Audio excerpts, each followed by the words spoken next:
Hi అండి. అందరికీ నమస్కారం. Welcome to my channel. ఈ వీడియోలో ప్రభుత్వ ఉద్యోగులందరికీ రిటైర్మెంట్ కొత్త ప్రకటన.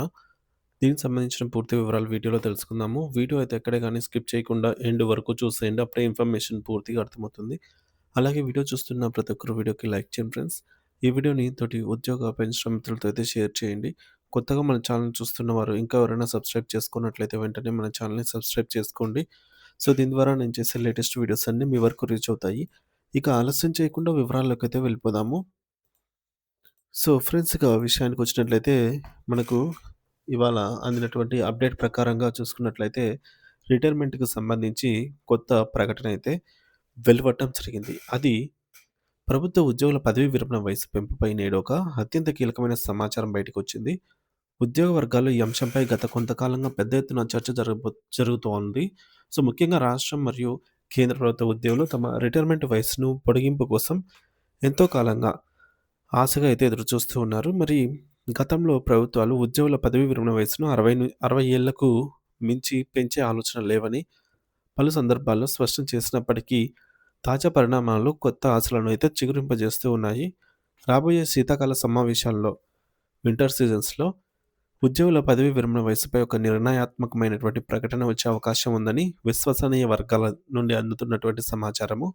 సాధారణంగా వైద్య మరియు విద్యా రంగం వంటి నిపుణులు అవసరం ఎక్కువగా ఉన్న ప్రత్యేక విభాగాల్లో ఇప్పటికే పదవీ విరమణ వయసును 62 లేదా 65 ఏళ్ల వరకు అమలు చేస్తూ ఉన్నట్లుగా సంగతి మనకు తెలిసిందే. అయితే ఈ వెసులుబాటు ఉన్న అన్ని శాఖల సాధారణ సిబ్బందికి కూడా వర్తింపజేస్తూ వయసును 62 ఏళ్లకు పెంచాలనే ప్రతిపాదన ఇప్పుడు పరిశీలనలో ఉంది. ఆంధ్రప్రదేశ్ రాష్ట్ర ప్రభుత్వం ఇప్పటికే ఉద్యోగుల పదవీ విరమణ వయస్సును 60 ఏళ్ల నుంచి 62 ఏళ్లకు పెంచుతూ కీలక ఉత్తర్వులు జారీ చేసి అమలు చేస్తోంది. మరి చారిత్రాత్మక నేపథ్యాన్ని పరిశీలిస్తే 1998 నుండి పదవీ విరమణ వయస్సును నిబంధనల్లో క్రమంగా మార్పులు వస్తూ ఉన్నాయి.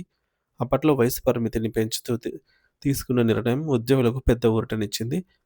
ఇప్పుడు మరోసారి అటువంటి మార్పుల కోసం చర్చలు జరుగుతున్నాయి. పదవీ విరమణ వయస్సు పెరగడం వల్ల కేవలం పనిచేసే కాలం మాత్రమే కాదు, పెన్షన్ నిబంధనలు, గ్రాట్యుటీ మరియు కమ్యుటేషన్ లెక్కల్లో కూడా కీలక మార్పులు చోటు చేసుకుంటాయి.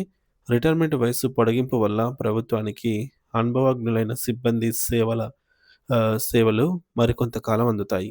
అదే సమయంలో పదవీ విరమణ ప్రయోజనాల చెల్లింపు కొంతకాలం వాయిదా పడటం వల్ల ప్రభుత్వ ఖజానాపై తక్షణ ఆర్థిక భారం తగ్గే అవకాశం కూడా ఉందన్నమాట. అయితే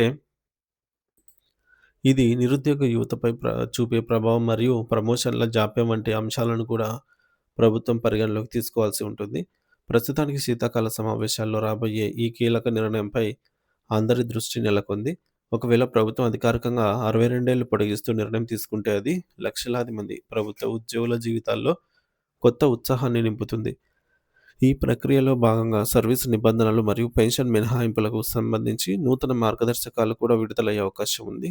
ప్రభుత్వ అధికారిక ప్రకటన వెలువడే వరకు ఉద్యోగ సంఘాలు మరియు సిబ్బంది ఉత్కంఠతగా వేచి చూస్తూ ఉన్నారు. మరి దీనిపై త్వరలోనే మరిన్ని స్పష్టమైనటువంటి అప్డేట్స్ వచ్చే అవకాశం కూడా ఉంది.